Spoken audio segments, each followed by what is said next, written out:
రైతు బంధును రైతు భరోసాగా మార్చి సహాయం చేయబోతుంది రేవంత్ సర్కార్. అయితే గత పాలకుల హయాంలో అమలైన ఈ స్కీమ్ విధి విధానాల పరిశీలనలో బయలు కమ్మే నిజాలు బయటపడుతున్నట్లు సమాచారం.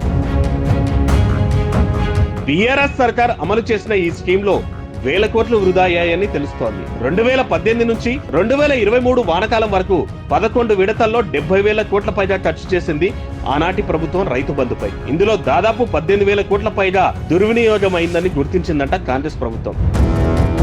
సాగులో లేని భూములు, వెంచర్లు, బీడు భూములు, హైవేలు, పెద్ద పెద్ద ఫామ్ హౌస్లు, ఇంజనీరింగ్ కాలేజీలు, చివరికి రిసార్టులకు సైతం రైతు బంధు పడిందట. మొత్తం పంపిణీలో దాదాపు 25% అనర్హులకి అందినట్లు తెలుస్తోంది.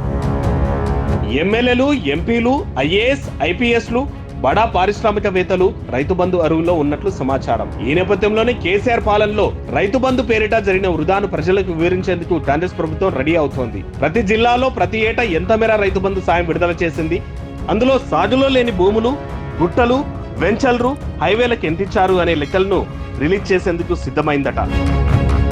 ఇప్పటికే డిప్యూటీ సీఎం, ఆర్థిక శాఖ మంత్రి బట్టి విక్రమార్క వద్ద ఇందుకు సంబంధించిన పూర్తి సమాచారం ఉందని తెలుస్తోంది.